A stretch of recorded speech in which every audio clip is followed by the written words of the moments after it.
hak-hak mendasar yang dimiliki anak-anak itu salah satu yang paling mendasar adalah hak untuk bahagia. Itu.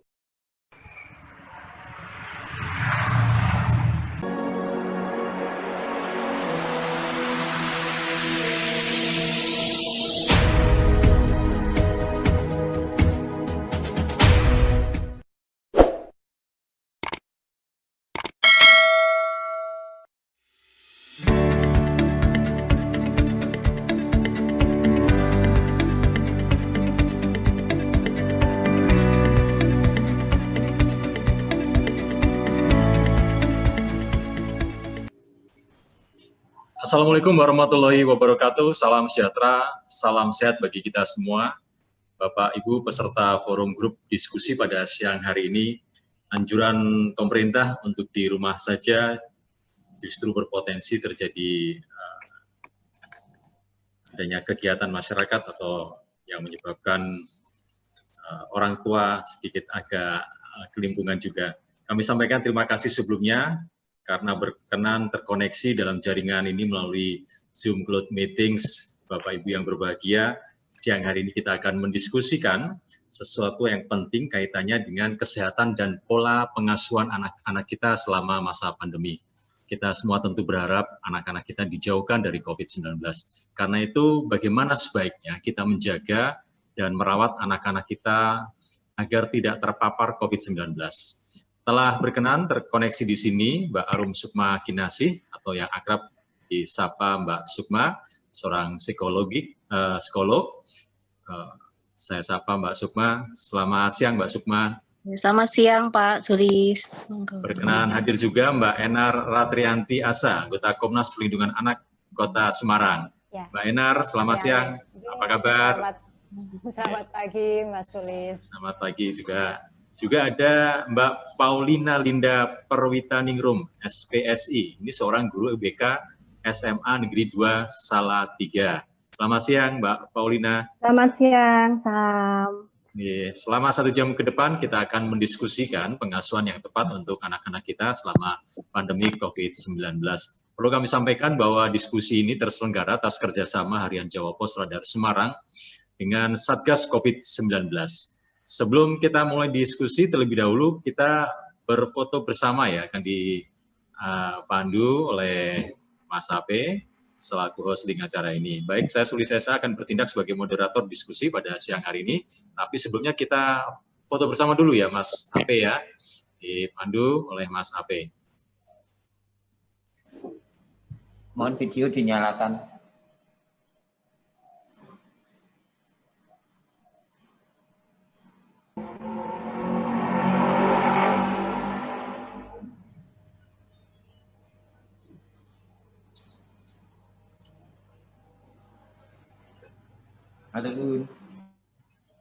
Oke, terima kasih. Sebelum saya ke 3 narasumber kita pada siang hari ini, saya ke para orang tua dulu yang katanya malah pusing ini putra-putrinya selama pandemi harus di rumah, belajar daring di rumah, dan juga menjadi pengganti Bapak Ibu guru. Saya ke Bapak Arif Rianto dulu, selaku orang tua ini. Pak Arif, selamat siang Pak Arif. Selamat siang, Assalamualaikum warahmatullahi wabarakatuh. Waalaikumsalam warahmatullahi wabarakatuh. Semuanya. Pak Arif ini putranya berapa nih Pak Arif? Saya 3 Mas Sulis, kebetulan masih kecil. Yang pertama kelas 4 SD, yang kedua kelas 2 SD, yang ketiga masih 3 tahun. Wah, ini 3 masih kecil-kecil hitungannya Mas Arif ya. Ya. Bisa diceritakan pengalamannya ini selama pandemi COVID-19, putra-putri di rumah, ini merangkap-rangkap berarti ya tugasnya ya, nggak hanya sebagai orang tua, tapi juga guru ini. Bisa diceritakan pengalamannya nih, selama pengasuhan, adakah yang berbeda ketika sebelum pandemi dengan selama pandemi ini, Mas Arif? Ya, Mas Sulis, terima kasih. Jadi hampir 9 atau 10 bulan ini ya. Iya. Selama pandemi ini memang proses pembelajaran itu kan dilakukan secara daring ya, secara daring. Kebetulan dua anak saya yang sekolah itu sekolahnya sama ya, di sekolah yang sama, di sekolah swasta, salah satu sekolah swasta ya. Itu sempat ya kita kesulitan ya ketika pembelajaran daring karena seringkali itu waktunya bareng Mas Sulis. Jadi ketika Zoom atau lewat Google Meeting ya, itu waktunya bareng. Jadi kita harus menyediakan 2 HP atau 2 laptop ya. Kebetulan kita harus pengadaan 1 laptop baru. Jadi ada 2 laptop, yang satu untuk adiknya, yang satu untuk kakaknya. Karena waktunya bareng ya. Kebetulan memang istri yang fokus ya membimbing anak-anak. Tapi terus terang memang selama membimbing itu sepertinya tensinya istri saya itu naik ya. Jadi sering marah-marah sendiri, sering ini. Memang inilah membuktikan tugas guru itu ternyata berat ya. Ketika digantikan oleh orang tua, hampir berapa persen ya? Mungkin 70% sampai 80% itu tugas guru itu menjadi selama pandemi ini menjadi tugas orang tua ya. Mulai membimbing, mengarahkan, menciptakan suasana biar tidak jenuh ya, termasuk mengerjakan PR Mas Sulis. Ya. Mengerjakan PR itu beda, kalau disuruh guru sama orang tua itu beda. Kalau guru itu mungkin langsung jalan, nanti Bu Indra bisa cerita juga ya. Tapi Bu Linda ini kan sudah SMA ya, yang tingkat SD itu TK apalagi ya, itu kalau disuruh orang tuanya itu malah membantah ya, beda dengan disuruh oleh guru. Jadi banyak suka dukanya selama pandemi ini ya. Ya tugas guru juga tidak ringan ya, ketika mengarahkan, ketika harus membimbing lewat Zoom ya. Kadang-kadang itu anak saya itu laptopnya ditinggal main ya, gurunya bicara, laptopnya tinggal main, konsentrasi ya. Tapi itulah ya dinamika selama pandemi ini. Ujian juga bagi orang tua, khususnya dalam pendidikan, termasuk dalam ini juga Mas Sulis, keseharian ya. Karena praktis anak-anak saya itu jarang keluar rumah ya, karena memang COVID-19 di Kota Semarang ini cukup mengkhawatirkan. Jadi pantauan anak ketika bermain ya, sebatas mungkin di rumah, keluar rumah jangan. Intinya itu seperti itu Mas Sulis. Mungkin barangkali orang tua yang lain juga mengalami hal serupa.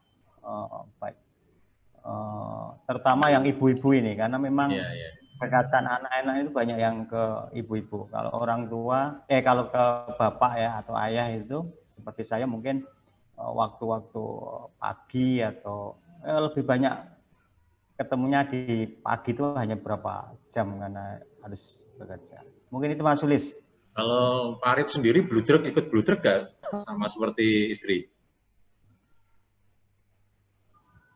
Kalau saya bludreknya itu ketika banyak permintaan, Mas Sulis. Jadi contohnya seperti biar apa? Untuk misalnya anak-anak itu biar mau belajar itu minta ini, syaratnya ini. Ya. Ada yang minta HP baru, ini kemarin ada yang minta HP ya. Ada yang minta dibelikan sepatu baru, tas baru. Lah untuk apa sepatu dan tas baru? Wong tidak sekolah gitu ya. Tapi tetap ya. Jadi ya kita biar dia tetap semangat belajar ya. Akhirnya kita turuti itu ya. Itu. Termasuk harus membeli banyak kuota ya. Terus terang itu ya risiko selama pandemi ini. Jadi kesimpulannya pandemi bikin orang tua murid atau orang tua ini bludrek dan biaya bertambah gitu ya. Ini khusus untuk Pak Arif ya. Terima kasih Pak Arif pengalamannya. Nanti mungkin dari sisi psikolog, dari komisi anak juga bisa membantu ya, memecahkan biar istrinya Pak Arif ini tidak bludrek, stres ya, karena ternyata tugas guru berat. Ya. Saya ke ibu-ibu ini. Ibu Lis, selamat siang Bu Lis.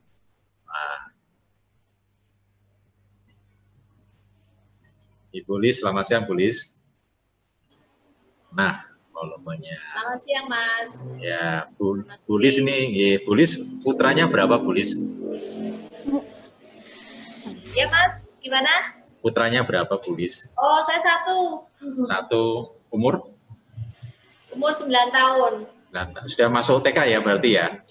9 tahun, kelas 4 Mas. Oh, kelas 4 ya?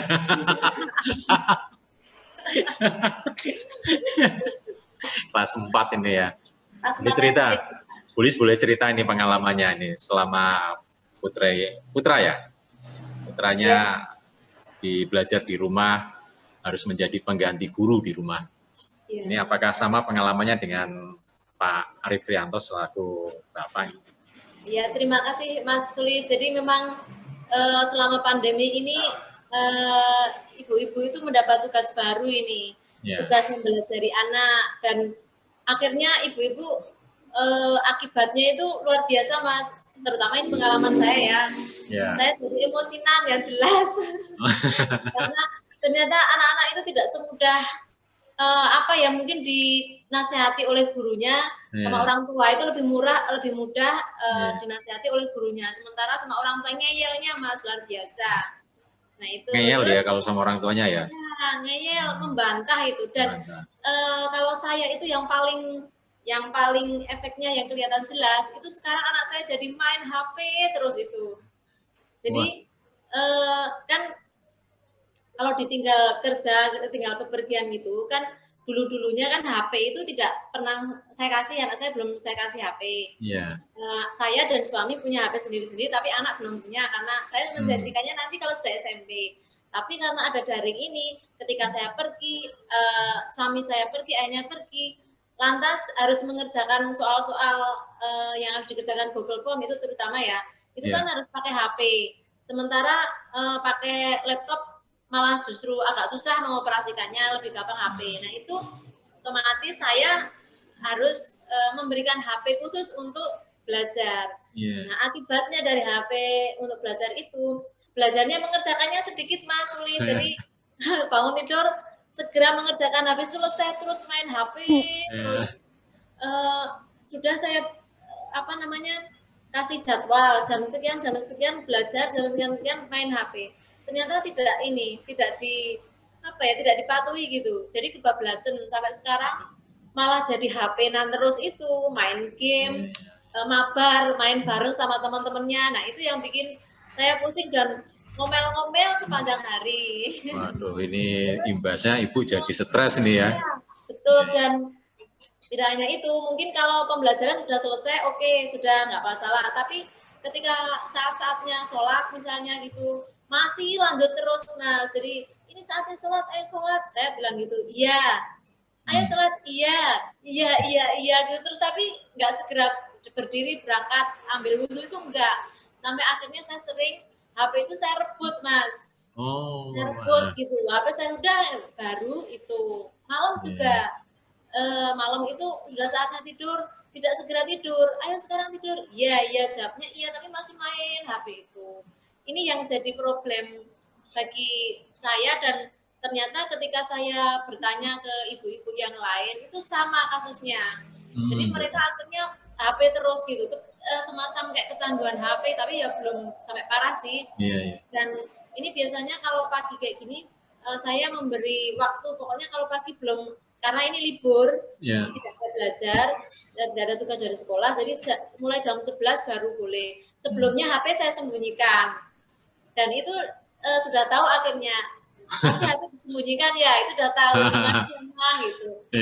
Ini itu saya ngasih clue, Dika, itu apa? Oh dekat komputer apa dekat apa misalnya gitu. Nanti dia nyari sendiri. Akhirnya itu Mas yang saya lakukan, dan yang saya jengkel itu yaitu tidak sesuai waktu yang saya tentukan, harus berhenti atau misalnya saatnya makan, saatnya sholat, harus sholat itu nggak tepat. Itu yang bikin kita sempat marah-marah, ya akhirnya jadi jengkel-jengkel. Ini yang persoalan saya yang saya alami gitu, dan ini pasti juga dialami oleh ibu-ibu yang lain. Nah ini sebaiknya saya harus melakukan apa gitu, biar saya juga, anak saya juga enjoy, saya juga tidak jadi stres.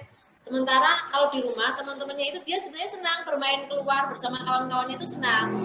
Ternyata bermain dengan kawan-kawannya itu juga main bareng pakai HP itu loh, itu kan juga akhirnya mainnya HP semua satu komplek perumahan itu.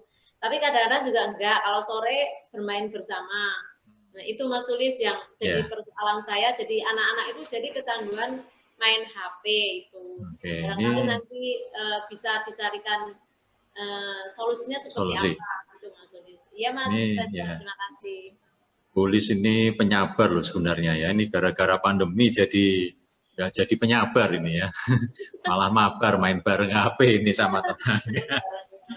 Oke, terima kasih Bulis ya ceritanya. Nanti siapa tahu nanti dari psikolog, dari Komisi Perlindungan Anak juga bisa memberi masukan, juga Bu Linda ya dari guru BK juga. Saya ke Mbak Sukma ini sebagai psikolog ini. Tadi setelah mendengar cerita dari dua orang tua yang rata-rata sama ini, hampir sama ini Mbak Sukma, pengalamannya gimana ini respon Mbak Sukma, dan mungkin solusi apa yang mungkin bisa ditawarkan Mbak Sukma? Oke, selamat pagi Bapak dan juga Ibu semuanya. Terima kasih atas kesempatannya.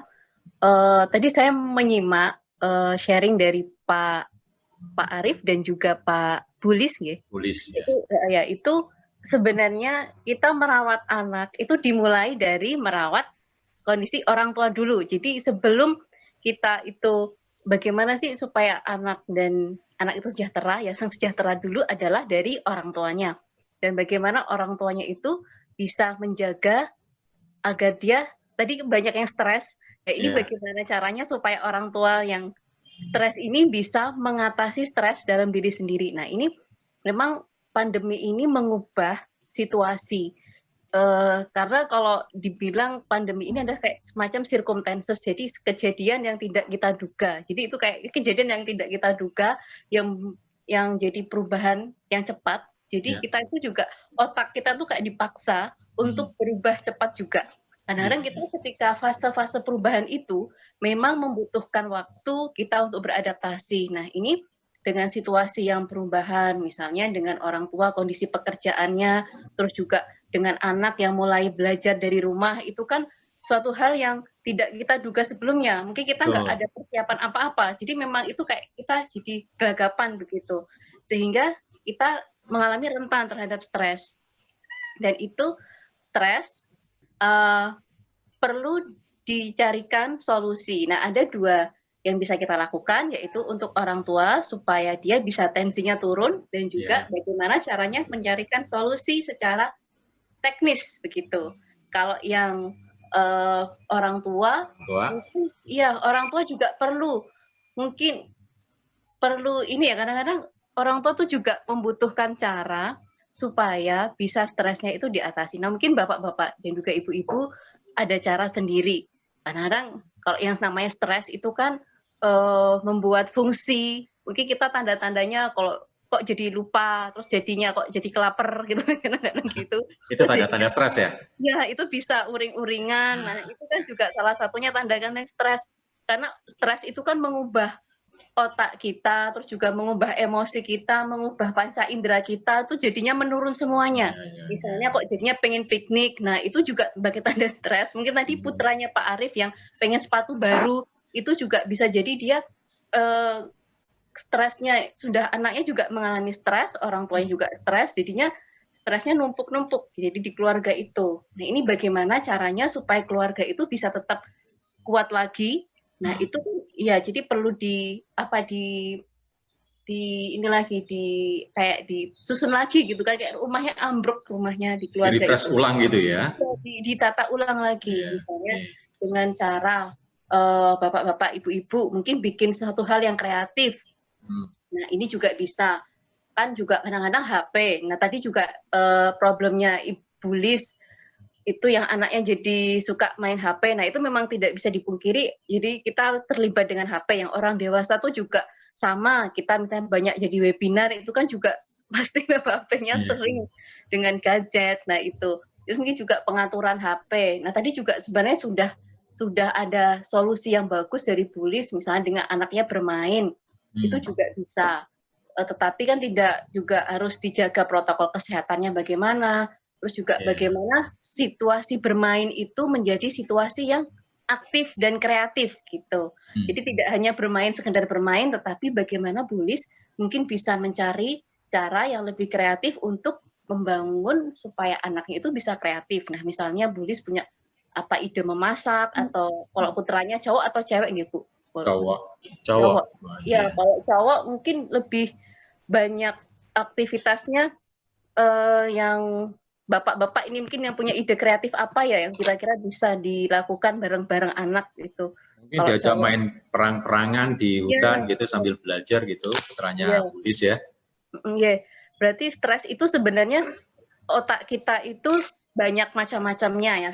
Ketika kita stres itu kan otaknya lagi yang aktif itu di bagian yang amigdalanya, atau yang di bagian kita terancam. Karena kita terancam makanya kita tuh jadinya nggak enak di badan. Nah, padahal otak kita itu sangat adaptif dan senang untuk belajar. Jadi kita gunakan si otak kita yang hobinya belajar itu untuk kita beradaptasi dengan masalah.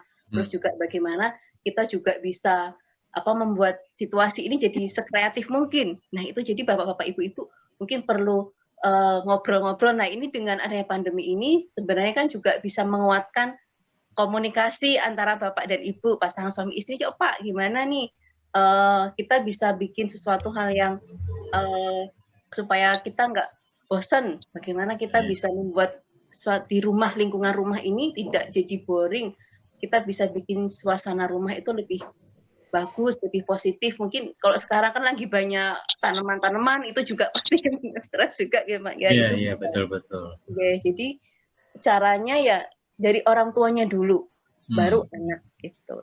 Orang tuanya perlu dijaga kesehatan mentalnya, terus juga sadari bahwa stres itu sesuatu hal yang oke gitu. Nggak apa-apa, stres itu jangan kita anggap kok aku stres tuh, masuk stres. Nah, itu jangan. Karena kadang-kadang yang nggak kita sadari itu stres yang tersembunyi gitu loh, Pak Solis. Stres yang tersembunyi ya? Iya, karena itu seperti apa contohnya, Mbak Sukma? Contohnya aja, kita kok tiba-tiba saja, misalnya tadi, saya tadi kok ujuk-ujuk kok marah ya. Nah, itu kan, nah itu, terus juga misalnya kok saya jadinya cepat capek, kok saya kok jadinya cepat marah, uring-uringan. Oh, berarti tandanya kemungkinan saya itu stres yang nggak saya sadari ada. Nah, itu kita terima, itu bagian dari proses belajar. Kita sebagai orang dewasa juga belajarnya pasti nggak akan habis. Gitu. Yang salah satu contoh atau ciri stres tandanya ngamuan itu ya, seperti yang kemarin kita diskusikan kemarin, sama kemarin. Iya. Apa temanya hubungan suami istri. Iya. Jadi intinya kita harus pintar-pintar mengelola stres ya, Mbak Sukma ya, dan melakukan, orang tua harus lebih kreatif ya. Orang tua kreatif. Bagaimana menemukan hal-hal yang baru untuk keluarganya, Mbak Sukma ya. Baik, ya, ini yang saya garis bawahi untuk para orang tua ya. Saya ke pendidik ini, ke Mbak Paulina Linda Perwitaningrum, guru BK di SMA 2 Salatiga. Mbak Linda. Selamat pagi Bapak-bapak Ibu semuanya. Selamat pagi menjelang siang Mbak Linda. Ini sekolah masih tetap sekolah online ini, belajarnya secara online? Masih belajar online, tetapi kalau minggu ini kan dari sekolah memang belajar di rumah, memang setelah selesai semeteran, istilahnya liburan akhir tahun, tapi tidak liburan gitu Pak. Ya. Ini meskipun sekolah tidak tatap muka, sekolahnya secara daring, ini sebagai guru BK pernah nggak menangani anak didik yang mungkin merasa stres atau bosan karena selama ini menjalani pembelajaran via daring nih Mbak?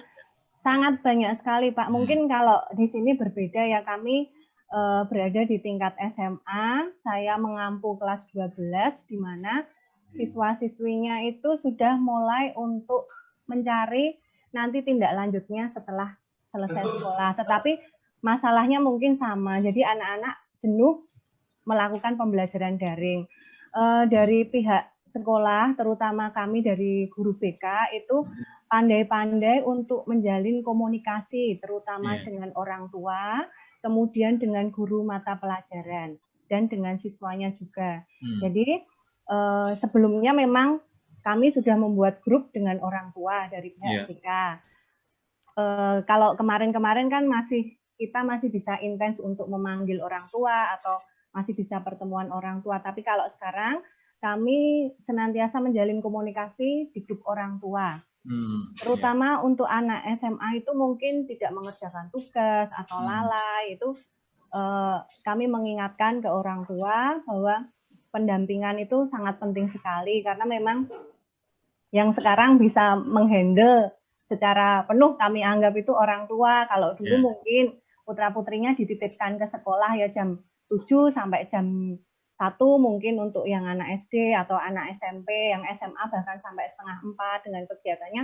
Kalau sekarang ya harus menjalin komunikasi dengan orang tua secara intens. Kemudian kalau memang sangat-sangat diperlukan sekali, kami kalau anak mungkin tidak menanggapi, kami melakukan panggilan ke orang tua untuk hadir ke sekolah. Karena dari saya sebagai guru BK tetap menganggap perlunya untuk komunikasi secara langsung. Ya.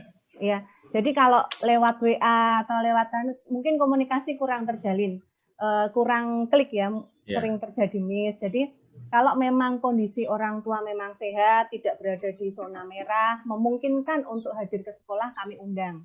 Sebenarnya kendalanya putra-putrinya apa untuk melakukan pembelajaran daring itu apa gitu.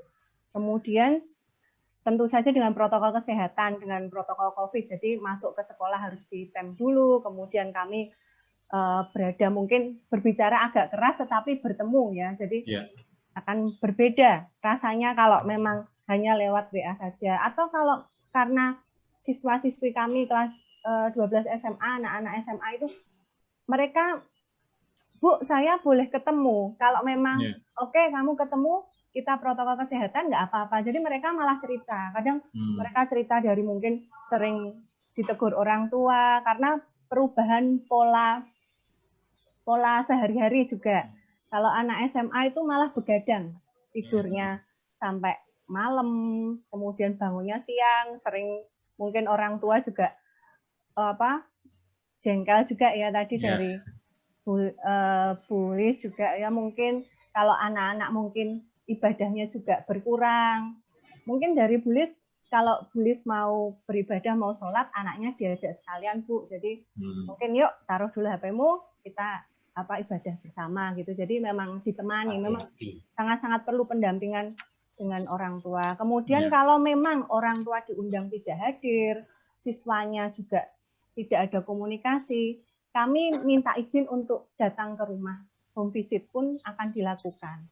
Dan itu juga penerimaan dari orang tua mungkin berbeda-beda. Ada yang malu di home visit, tetapi kalau sudah dijelaskan ini bahwa anak itu berada di rumah itu tidak libur, tapi tetap belajar di rumah. Kemudian juga tadi yang kuota juga kami istilahnya merekap anak-anak yang benar-benar butuh bantuan kuota, bahkan kalau memang tidak mempunyai gadget, tidak punya HP atau laptopnya rusak, dari pihak sekolah kami, semisal anak bisa hadir ke sekolah, kami menyediakan lab komputer untuk dipakai pembelajaran daring.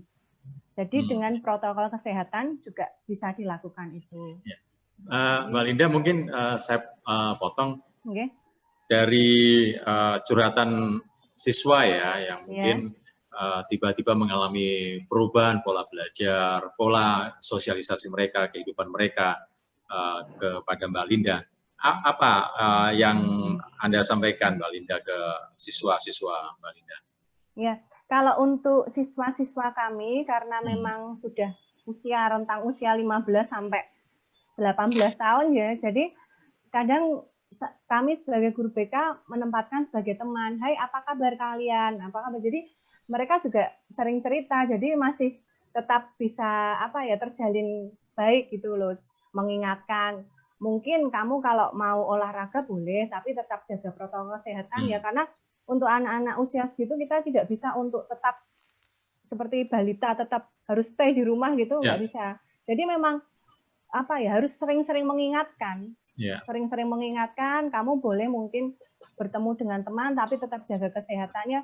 Pokoknya harus sering-sering mengingatkan. Belajarnya juga harus oke. Tugasnya jangan lupa ya. Mungkin hampir seperti ibu-ibu di rumah ya. Jadi kita guru BK juga sama, pendampingannya sama. Kalau untuk orang tua murid yang curhat ke Mbak Linda yang mungkin mengalami hal yang sama dengan Ibu Lis tadi, Pak Arif tadi, yang jadi bludrek, jadi beban untuk memberi pelajaran ke putra-putrinya. Sarannya seperti apa Mbak Linda?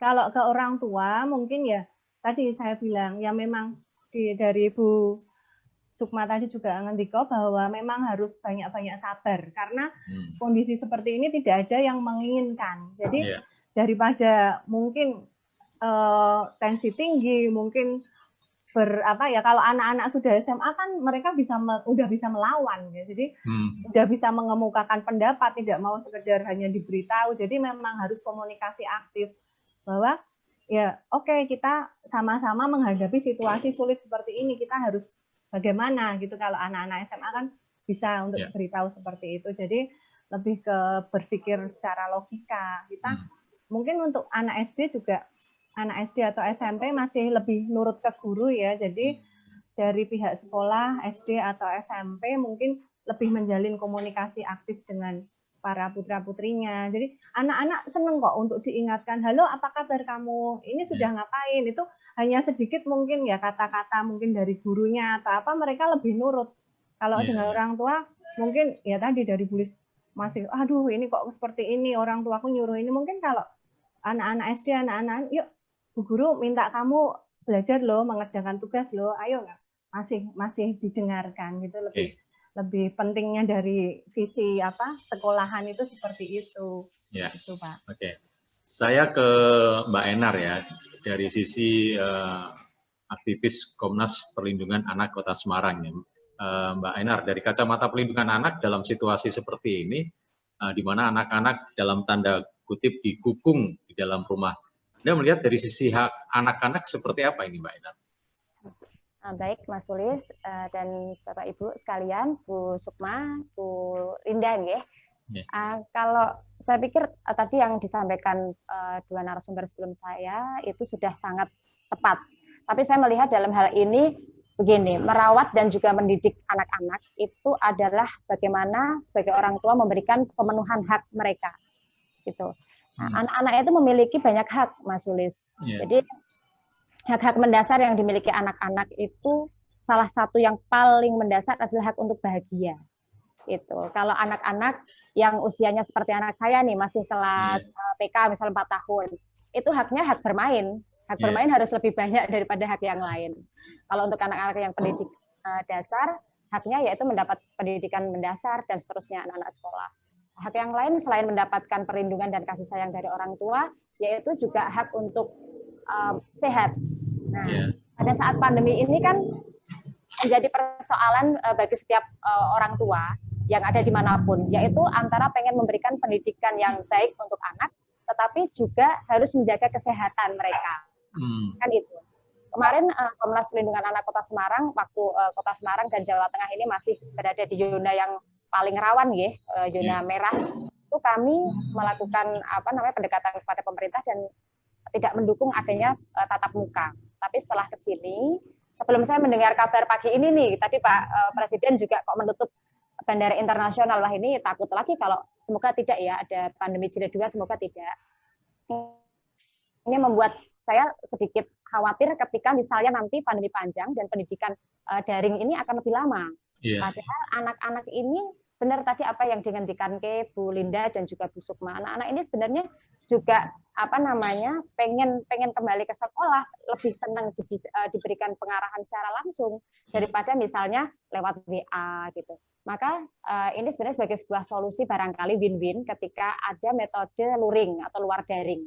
Jadi kita melakukan pendidikan tatap muka tapi terbatas. Mungkin anaknya bisa dibatasi 8, 10 atau 1/4 kelas gitu, nggak terlalu banyak dan bisa dilakukan dengan protokol kesehatan tentunya, pindah satu tempat.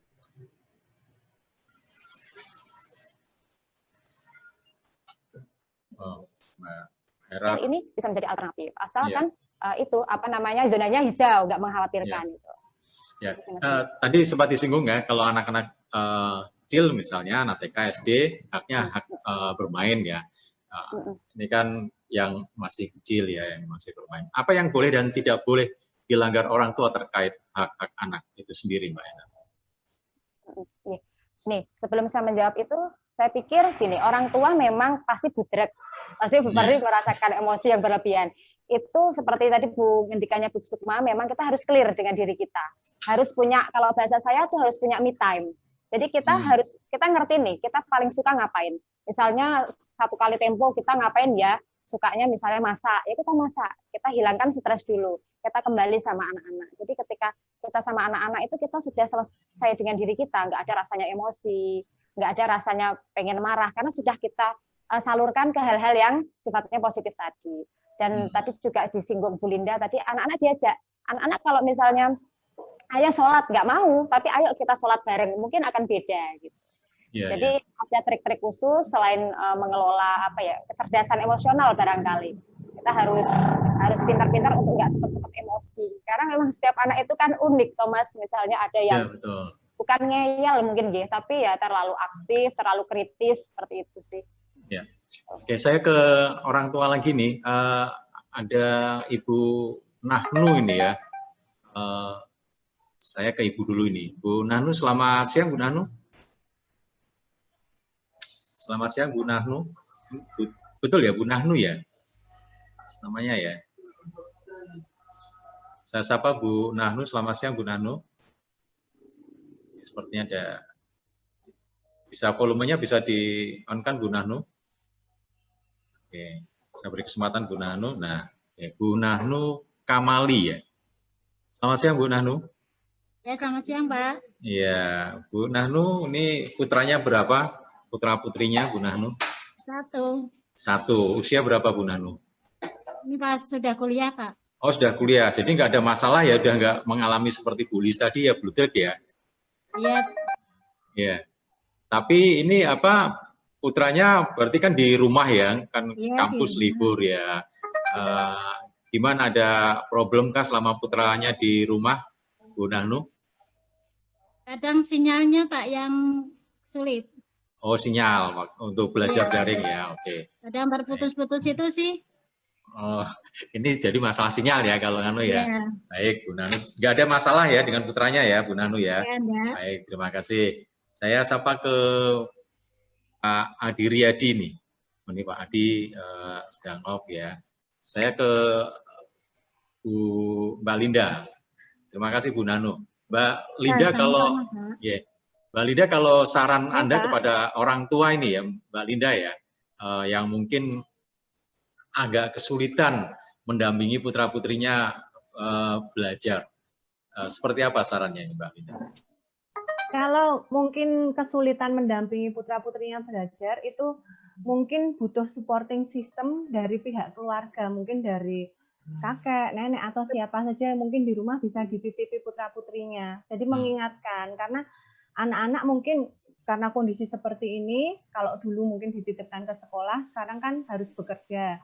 Apalagi sekarang mungkin ada perubahan ya untuk banyak yang harus usaha ditutup atau apa, orang tua harus putar otak untuk memenuhi kebutuhan. Jadi mungkin ada supporting system dari keluarga, bagaimana supaya anak-anak ada pendampingnya. Karena dari pihak sekolah juga harus mengingatkan, yuk kita harus belajar, tapi kan tetap ada supporting system yang lain. Jadi memang kalau orang tua harus bekerja, harus apa, mungkin putra-putrinya ada yang diturut ya dari tantenya atau dari omnya, dari neneknya, kakaknya, mungkin ada yang mengingatkan, bagaimana kamu sekarang sekolahnya nggak libur loh, mungkin ada seperti itu pengertian dari pihak keluarga. Tapi kalau memang tidak ada, berarti orang tua bisa berkomunikasi dengan pihak sekolahan. Ini butuh pendampingan khusus untuk anak ini supaya gurunya bisa pendekatan lebih memperhatikan. Karena tidak semua keluarga juga mempunyai supporting system atau orang tua yang bisa full untuk berkomunikasi. Terus mungkin dari pihak sekolah memberi perhatian lebih, bukan memilih-milih ya, bukan pilih kasih apa-apa, tapi setiap anak itu kebutuhannya berbeda. Jadi ada anak yang memang orang tua perhatian, ada anak yang kondisinya memang lain. Jadi memang kalau dari pihak sekolah memungkinkan home visit akan kita lakukan. Jadi komunikasi, tahu kondisi di rumah itu seperti apa, kok sering tidak masuk sekolah online. Tadi kan Bu Nanu mungkin sinyalnya tidak bagus. Oh, kamu kalau seandainya datang ke sekolah dengan protokol COVID, memakai wifi sekolah bagaimana? Jadi tetap sekolah seperti biasa, jam 8 sampai jam 11 siang. Mungkin bagaimana Bapak Ibu? Mungkin kita menawarkan seperti itu. Jadi solusinya yang bagaimana bisa win-win solution antara sekolah dan anak. Intinya ke kebutuhan pendidikan siswa-siswi. Gitu. Oke, ini saya ke Bu Sukma, khususnya untuk orang tua ini. Tadi kreativitas orang tua sangat penting ya, agar orang tua nggak stres, putra-putrinya nggak stres. Salah satunya mungkin melakukan kegiatan di luar, berwisata misalnya contohnya. Ini sebaiknya bagaimana menjaga agar anak ini tidak terpapar COVID. Inginnya orang tua kan ada kreativitas biar nggak jenuh nih di rumah terus ini, Bu Sukma. Ya, kalau yang supaya anak tidak terpapar COVID tentu juga perlu dibekali oleh pengetahuan, terus juga pengetahuan tentang masker, terus juga bagaimana menjaga kesehatan itu sesuai dengan tahapan usianya. Karena jadi kemarin saya ada orang tua yang sharing ke saya bahwa gimana sih caranya supaya anakku tuh paham kalau COVID itu berbahaya. Bagi dia COVID itu nggak ada. Apa sih COVID itu? Gitu. Dia apa tuh COVID? Jadi kalau menurut saya ada anak sesuai tahapan perkembangannya masing-masing. Kalau dia anaknya itu masih TK, jadi mungkin perlu diberikan buku. Ada kan kita akses untuk buku yang itu juga bisa. Juga kadang-kadang orang tuanya juga perlu memberikan contoh yang baik dulu. Nah, itu bagaimana orang tua juga taat kepada protokol kesehatan, terus juga menjaga protokol kesehatan di tempat umum itu juga perlu. Nah, kadang-kadang kita juga kebersamaan di dalam keluarga itu bukannya hal yang mewah-mewah, tetapi yang sederhana di rumah itu juga bisa menyenangkan. Buat sesuatu di rumah itu menyenangkan. Terus juga menjaga kesehatan juga diberikan makanan yang sehat. Terus bagaimana? Kadang-kadang kan kalau salah satu problem yang sering saya temui waktu anak-anak di rumah itu adalah anak-anak suka lapar, terus juga ngemil, hobinya ngemil, dan itu pasti sangat membuat orang tua juga repot masak. Nah, terus orang tua juga bisa kreatif bagaimana membuat menu masakan-masakan yang tidak terlalu mahal tetapi tetap sehat untuk anak. Dan juga bisa diajak untuk kegiatan memasak bersama. Tadi juga sarannya Bu Enar, bagaimana memenuhi hak anak supaya anak juga bisa hak untuk sehat, hak untuk waktu luang itu juga kan gitu. Ya. Oke, ini kalau dari sisi perlindungan anak sendiri, Mbak Enar, apa yang selalu dipesankan Komnas Perlindungan Anak kepada para orang tua ini? Iya, Mas Sulis. Kebetulan saya di Komnas juga di bidang pemenuhan hak anak. Jadi saya selalu pesankan untuk semua orang tua itu memang harus ekstra sabar dan paham akan hak-hak anak. Iya. Ya, maaf ini keadaan. Nah, paham hak anak itu maksudnya adalah anak-anak di sini memiliki hak untuk bermain, memiliki hak untuk belajar, memiliki hak untuk mendapat makanan yang bergizi, mendapatkan hak untuk sehat, nah, gitu. Jadi pandai-pandainya orang tua untuk bisa memfasilitasi itu semua. Memang tidak mudah.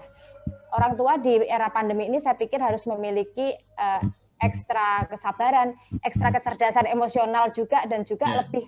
Saya pikir semua orang tua juga di Indonesia dengan agama masing-masing bisa beribadah menurut agamanya masing-masing, tahu cara untuk bisa meningkatkan kecerdasan emosionalnya dengan mungkin rajin beribadah atau apa dengan melibatkan anak itu. Saya pikir memang perlu adanya asupan spiritual gitu, karena memang menghadapi anak kalau pakai logika ya nggak akan sama karena frekuensinya memang beda. Anak di sini, orang tua di sini gitu. Terus kemudian yang pengen saya soroti ini Mas, di Kota Semarang itu sendiri kan di 1 semester 2020 dari Maret ke sekitar Juli itu setidaknya sudah ada 74 kasus kekerasan. Mungkin ini kami belum update tapi pasti meningkat karena di Jawa Tengah sendiri 40% kenaikan kasus kekerasan di era pandemi. Ini sorotan dari kami. Artinya memang orang tua perlu sangat sadar untuk memberikan atau memenuhi hak-hak kepada anak-anak itu tercinta gitu. Angka 74 kasus kekerasan anak itu selama sejak bulan Maret sampai sekarang ini Mbak Enar ya? Itu baru semester pertama. Semester Jadi pertama. Baru 6 bulan di awal dari Maret hingga 6 bulan ke belakang. Tapi ini kami belum update, tapi di Jawa Tengah sudah ada 40% kasus itu meningkat selama era pandemi. Ini sebenarnya kasihan, ketika kemarin saya menyoroti ada kasus, mohon maaf, ada ibu yang bunuh diri, kemudian anaknya, tapi ibunya nggak berhasil meninggal dunia, tapi anaknya sudah kadung. Ini kan gelonya kayak apa? Kemudian ada juga kasus anaknya gara-gara belajar online susah, kemudian mohon maaf sampai kehilangan nyawanya oleh ibunya sendiri. Terus kemarin itu ada anak SMA di luar Jawa itu sampai karena kehilangan kuota, kehilangan kuota, akhirnya malah bunuh diri. Ini kan saya pikir dampak atau kasuistik dari adanya pandemi yang kita semua tidak inginkan. Maka di sini peran penting orang tua untuk bisa, memang orang tua nggak sempurna, tapi paling tidak bisa memfasilitasi, menjadi sahabat, menjadi mentor dan sebagainya, harus lebih sadar daripada anak-anaknya. Makanya saya pikir tadi kecerdasan spiritual itu sangat penting. Oke. Saya ini ada yang bergabung Ibu Guru kayaknya, Bu Diah Latu ya. Selamat siang Bu Diah Latu. Selamat siang Bu Diah Latu. Saya ingin menyapa Bu Diah Latu. Ini sepertinya pendidik ya. Bu Diah Latu, selamat siang. Ya, enggak bisa dinyalakan volumenya Bu Diah. Ya. Bu Diah, selamat siang.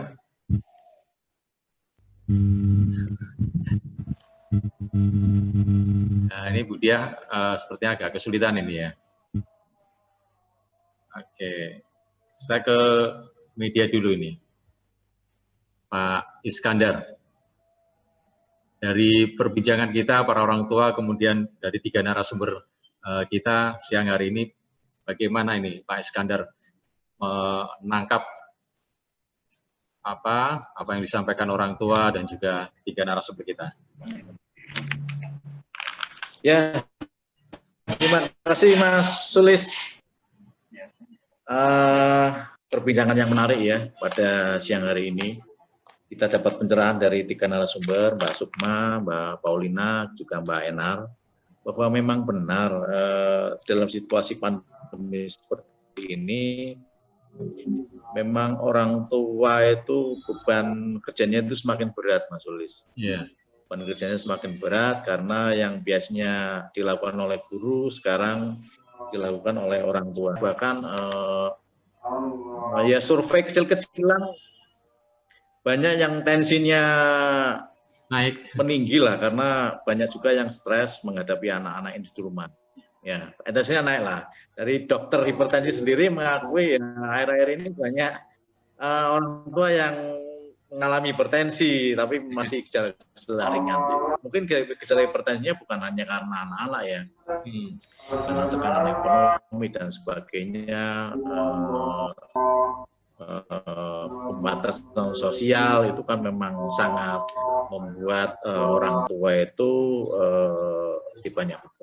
Tapi memang anak-anak ini dalam konteks pembelajaran daring memang perlu mungkin tidak berlama-lama, karena kalau berlama-lama anaknya sendiri stres, orang tuanya stres. Nah ini yang resikonya itu bisa seperti yang disampaikan oleh Mbak Enar, bahwa selama pandemi memang di semester 1 memang terjadi peningkatan kekerasan ya, kekerasan pada anak.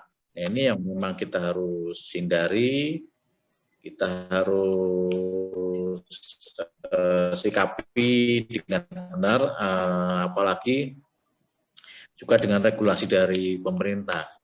Karena kaitannya dengan anak-anak yang sekarang ya sudah banyak sekolah TK, yang saya lihat sih ada beberapa TK yang sekarang sudah mulai belajar tatap muka, karena kan semuanya diserahkan ke orang tua. Kalau orang tua setuju ya boleh-boleh saja. Tapi ini juga kelihatannya pengawasannya tidak maksimal oleh pemerintah. Artinya ini juga perlu diawasi apakah protokol kesehatannya sudah sesuai yang ditentukan, yang ketat atau belum. Karena anak-anak sendiri menurut saya rentan terhadap virus corona. Sejauh ini sih memang dibandingkan dengan orang dewasa masih banyak orang dewasa. Tapi kalau kita bicara anak, satu anak pun terkena COVID ini kan menurut saya angka yang besar karena masa depan mereka masih sangat jauh. Mungkin seperti itu, Mas. Oke, terima kasih Pak Iskandar. Mbak Enar mungkin bisa menanggapi tadi Pak Iskandar menyampaikan ada beberapa sekolah ya yang sudah membuka sekolah tatap muka ini. Bagaimana Komnas Perlindungan Anak melihatnya? Terus bagaimana sebaiknya sikap pemerintah sendiri terkait pengawasan ini? Ini kan masih dalam masa pandemi ini, Pak Enar. Ya. Mohon izin, barangkali kami di Komnas ini kan banyak komisioner. Mungkin ada sedikit perbedaan pandangan. Kemarin kan memang di zona yang masih merah, itu ketua kami juga menegaskan statementnya bahwa kita tidak sepakat dengan pendidikan tatap muka. Dan kemarin tapi sempat jadi oranye. Makanya saya menganggap bahwa tidak masalah tatap muka, tetapi dengan protokol yang ketat dan terbatas. Mungkin hanya tadi 4 orang, 5 orang, 8 orang guru bisa mendatangi ke rumahnya siswa secara bergantian dengan protokol yang ketat. Tapi ketika ini ada kabar Pak Presiden Jokowi menutup bandara internasional, saya pikir waduh ini jangan-jangan ya semoga enggak, nanti akan ada jilid kedua, ini terlalu mengkhawatirkan dan terlalu beresiko. Sehingga nanti anak tidak bisa mendapatkan haknya untuk sehat, seperti tadi ngendikannya Pak Iskandar. Artinya harus dipetani barangkali Mas, di Semarang ini yang zonanya aman, mungkin bisa melakukan pendidikan luar daring yang terbatas, tapi ketika memang masih mengkhawatirkan, lebih baik menggunakan metode daring dulu, daripada anak juga tidak mendapatkan haknya untuk sehat. Jadi intinya Komnas tidak mempermasalahkan sepanjang zonanya masih dalam zona aman ya, Mbak Enar ya? Ya. Oke, baik, ini sebelum kita akhiri mungkin pesan yang disampaikan ini dari Mbak Sukma selaku psikolog kepada para orang tua dan juga putra-putri ini. Monggo Mbak Sukma.